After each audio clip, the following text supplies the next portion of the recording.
Hi gamers, my name is Kevin, aka Dr. Worm. Today I want to tell you about an AI system that I wrote for Rallyman GT, an amazing board game by Holy Grail Games, and I want to show you the methods to add AI cars to your games, and you can race solo against them, you can add them as a teammate, you can add them just to spice up your multiplayer games. It's just another racer on the track that rolls very quickly. You don't have to plan their movement. So I'll get right into it. So let's look at the board here. All right, I've got the March track set up here. So I was just gonna do a few turns with 3 different AI, and I've got the cars out there for yellow, orange, and red, different difficulty levels on the AI dashboard. So this shows the stats of each car. I've also, on Board Game Geek, I've got the full rules if you want to familiarize yourself with everything in the game. But let's get started. So right here we have on the dashboard for red AI, during dry weather it uses 6 black dice, 1 through 6. In rain it would use 1 red, 1 white, and then 5, 1 through 5 of the gear dice. When it reaches in its dice path, which I'll show you in a minute, when it reaches 3 warnings, you'll end its movement. If it reaches 5 with all of its dice, then you'll perform a loss of control. So that's the toughest AI, and then it goes on down. The orange uses 5 black dice, 1 through 5, and has a 3 and a 4 warning limit for end movement and loss of control. Obviously there's the rain, and here's the yellow AI. So I've set out the dice pool for red, the dice pool for orange, and the dice pool for yellow. So we're ready to start the race, but I did want to touch on one thing on the rules first. So the last human player, the player in the lowest position, is the one who moves the AI cars. So they can sort of, if there's any question, they can use it to their advantage. But when moving them, they prioritize these 4 items. Distance, that means they want to go as far as possible on the track. Hazard avoid, it will avoid hazards on the track wherever possible. And these are the priorities. Speed, it wants to be in the highest speed possible, so it's going to not take limits that it wouldn't have to incur. And then inside lane, it will cover the inside lane for the next corner if all of other things are, all the higher priority items are already taken care of. So let's just go ahead and get started. Maybe it'll make more sense if we play. So yellow's gonna go first. I'll be doing this left-handed, so it's gonna be a little awkward. But I'll grab their dice. So what you do, any non-gear die that you roll has to be counted first. Now you can see I only rolled 1 warning, so he's not going to reach any of his limits, so I don't even have to put them in order or anything. But if I did roll a limit, I would have to put them in order. This die, no dice moves an AI car unless it is a black gear die. So that's the first space it would move. It's got 0 warnings, and it moves 3, it moves 4 spaces where it gets a warning, 5 spaces. Now if it was to obtain a track warning on 2, then it would have, that would be 1 warning there, and that would be the second warning. But we don't have any warnings coming up, so it's going to move 5 squares. So all I do is take the yellow,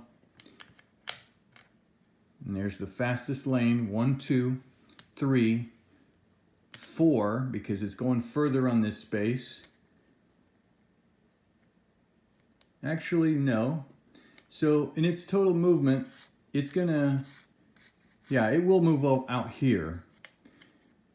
And then it will choose the inside lane, even though it's gonna have to go slower because it's a quicker lane. So it's gonna go the furthest distance right here. So it won't be in second gear there. It'll move 1, 2, 3, 4, 5 spaces. It's gonna end right there. 1, 2, 3, 4, actually 5. So it crossed the 1 and it's gonna be in speed 1. So I'm gonna take its 1 token and put it out there.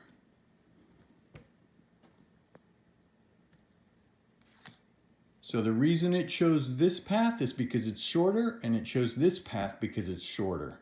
So the distance is most important. It's going to go down to gear 1 instead of being in gear 2 there, which it could have been.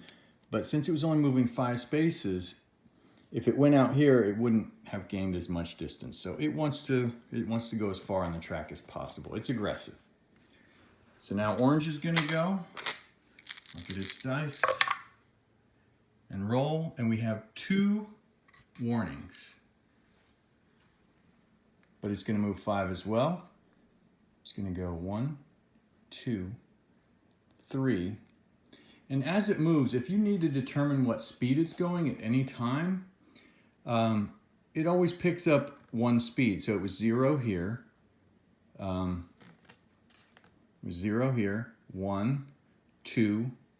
It would be 3, but now it's assumed to automatically break down to whatever limit it needs. So it's at 1. It's moved 1, 2, 3 spaces, 4, and it's actually not going to be able to go there, so it's going to go to the outside. So it's going to go the furthest it can. Now the speed it's going, it was 1 here, 2, and 3. So it's in 3. It's actually in. Could have been going 3. But it needs to be going 2 there. So it's going to put down a black 2 token. All right, it's red's turn.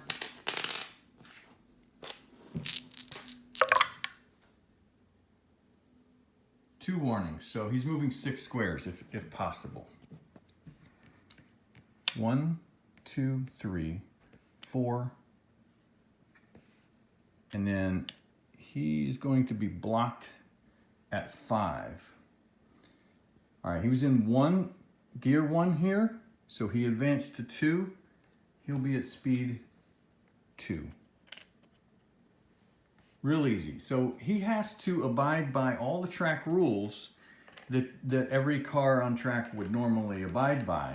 If there's an overtake situation, it has to be in an equal or greater gear to be able to pull alongside a car or to try and overtake.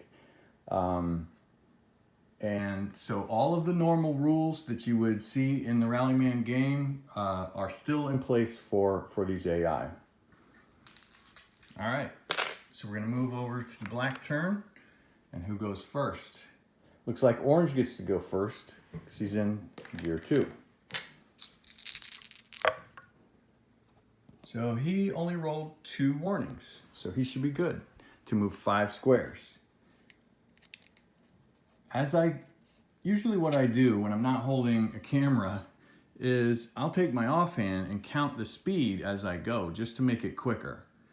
So here I'd be in 2, but I'd be in 2 there. So I'd have two fingers out, and then I would keep counting the moves, and I would increase for every 1, so I knew what the token to put down, or if he could do an overtake. Just an easy way to do it. But let's move him 5 squares. He's in 2. 1, 2, 3, 4. And then he's going to hit the apex out here for 1. So we're going to change his gear token to a 1. And he's nailed that apex. Okay, red is next. I'm going to gather its dice. Rolled really well. So he's going to move 6 spaces. He can get by this guy because he's in second. He's still in second. 1, 2, 3, 4, 5, 6 spaces. He's going to move, hopefully not flip his car over. And he is going to be also in 1 for the next white turn. real quick. Yellow takes its turn. No warnings. So he's going to move 5. It looks like he's going to be blocked though. He's going to go 1. He wants to maximize his speed so he can be in 3 here. 2, 3 spaces, and he's in 2, 3, 4, 5th gear. Now, there's a cap on the speed that the cars can go. And the cap is the highest gear dice number that the car used for movement this turn. So if it had to stop after 4, which it did here, it moved 1, 2, 3. It actually only moved 3 spaces, 1, 2, 3. So it's only going to be able to go in 3rd maximum. He's still going to be blocked though. So if you don't like the blocking, there is some alternate variant rules for blocking. I have one called anti-block. But what's going to happen here on the next turn is that 3 isn't going to get to take his turn. He'll flip his token over and he'll miss a turn because of this. And this is the standard rules. A human player would probably have lowered his speed to 1 there just so he wouldn't lose a turn. But the AI is not smart enough to do that. He's going to get blocked, and that's the AI rules. But the difficulty is built in with how much they can move each turn. So on the next turn, orange would go and then red. Just want to make everyone clear on the dice. If, for example, this yellow AI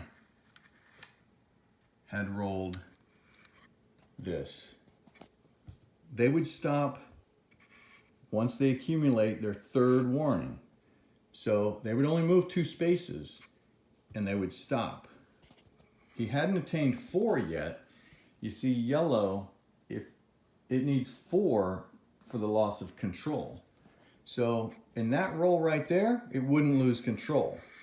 But if it had rolled 4 total, it still would stop here in 2nd gear, and it would lose control because it's gotten 4 at that space in that gear. So that's the way you do the loss of control.